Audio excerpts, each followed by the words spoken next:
பணம் சம்பாதிக்க வைத்த படிப்புகள். கல்லூரியில வணிகம் படிச்ச வாரனுக்கு அங்க இருக்கக்கூடிய ப்ரொஃபசர்ஸ் மூலமா பல நுணுக்கங்கள் தெரிய வந்துச்சு. வெற்றிக்கான ரகசியங்களா இருக்கக்கூடிய அந்த நுணுக்கங்கள் அவருக்கு பெரிய உதவிகளை செய்ய துவங்கினது அப்படின்னு சொன்னாலும், பணம் ஈட்டக்கூடிய படிப்புகளை வாரன் கூர்ந்து படிக்க ஆரம்பிச்சாரு. எல்லா பக்கங்களையும் எளிதில மனப்பாடம் செய்துவிட முடியும் அப்படிங்கிற போக்கு வாரனுக்கு பலவிதமான அனுபவங்களை கல்லூரி காலங்கள்ல கொடுத்துச்சு.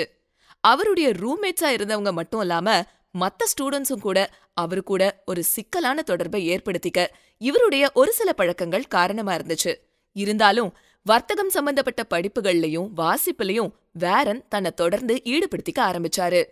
தன்னை கவர்ந்த வர்த்தக புத்தகங்களை எழுதின பேராசிரியர்கள் கிட்ட நேரடி வகுப்புகளை பெற தன்னை தயார்படுத்திக்கிட்டாரு வாரன்.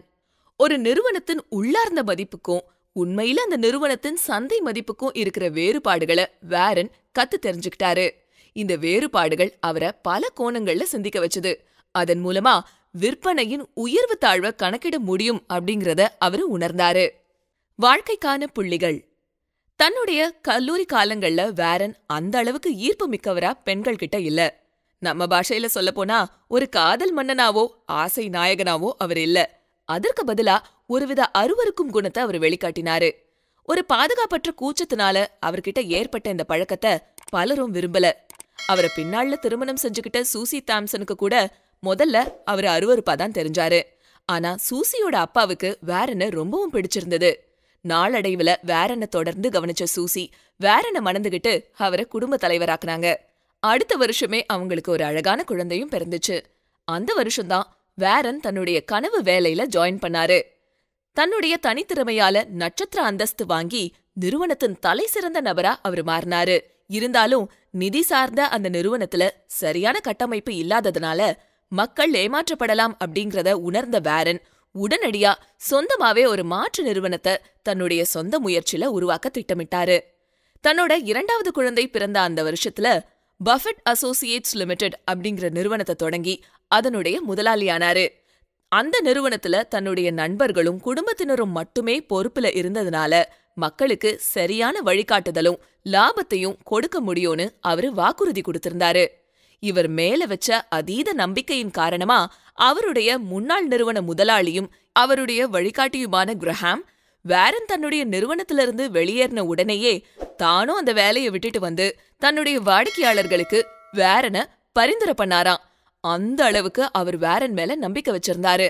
இது வரலாற்றிலேயே அவ்வளவு ஈஸியா நடக்கக்கூடிய விஷயம் இல்ல அப்படிங்கிறது உலகத்துக்கு தெரியும். பனிப்பந்துகளை தயாரித்தார்.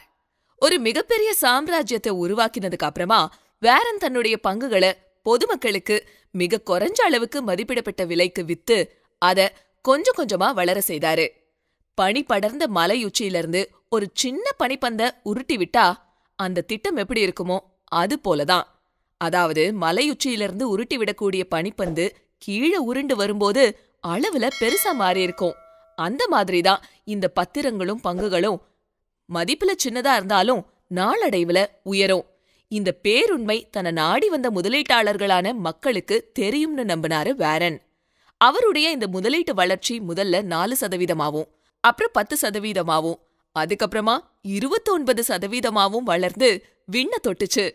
முதலீட்டாளர்களின் நம்பிக்கையை பெற அவரும் அதிக அளவுல பங்குகளை வாங்கி பணத்தை பெருக்கினாரு. அவருடைய இந்த திறமை அதிக தூரத்துக்கு பரவுச்சு. மத்த நிறுவனங்களும் வல்லுநர்களும் ஒரு பக்கம் இத ஆச்சரியமா பாத்துட்டு இருந்தாலும் பலர் இந்த சாம்ராஜ்யம் எப்ப வீழ்ச்சி அடையும்னு எதிர்பார்த்து காத்துட்டு இருந்தாங்க. ஆனா அப்படி ஒரு நிகழ்வுக்கு வாரன் எந்த சமயத்திலயும் இடம் கொடுக்கவே இல்ல. ஒரு முதலீட்டாளர் உலகத்தை உத்து நோக்குற அளவுக்கு தன்னுடைய உள்ளுணர்வையும் உத்து நோக்கணும்.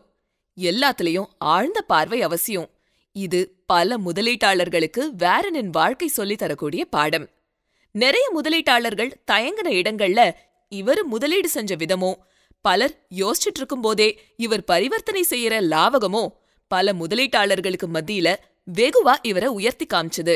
இவர் வாங்கின பல நிறுவன பங்குகள் பலருடைய பார்வையில ஆச்சரியங்களையும் குழப்பங்களையும் ஏற்படுத்துறதாவே இருந்துச்சு. ஆனா அதையெல்லாம் பணமாக்கறதுல மும்முரமா இருந்தாரு வாரன். அமெரிக்கன் எக்ஸ்பிரஸ் சோயாபீன்ஸ் தொடர்பான ஒரு சர்ச்சையில தன்னுடைய நிறுவனத்தின் மதிப்பை இழந்தப்ப அந்த நிறுவனத்தின் பங்குகள் அடிமாட்டு விலைக்கு தள்ளப்பட்டுச்சு. மிகப்பெரிய நம்பிக்கையோட வாரன் அந்த பங்குகளை அதிகமா வாங்கினாரு. அமெரிக்கன் எக்ஸ்பிரஸ் மீண்டு வரும்னு அவர் எதிர்பார்த்தாரு. அவர் நம்பிக்கை உண்மையாகவும் அந்த நிறுவனத்தை பணம் கொழிக்க வைக்கவும் அமெரிக்கன் எக்ஸ்பிரஸ் மறுபடியும் புத்துயிர் பெற்று வளர்ந்தது. இந்த மாதிரியான சாதுரியமான நகர்வுகளால தன்னுடைய 35 வயசுக்குள்ளேயே மில்லினியர் ஆக நினைச்ச வாரன் அதுக்கு மேலையும் பணத்தை சம்பாதிச்சு குவிச்சாரு. உரமேற்றிய உலகமயமாக்கல். தொழில்நுட்பம் சார்ந்த சில நிறுவனங்களின் செயல்பாடுகள்ல வாரனுக்கு துவக்கத்துல அதிக நம்பிக்கை இல்லாததால ஒரு சில நெருக்கடிகளும் இடர்பாடுகளும் ஏற்பட்டுச்சு.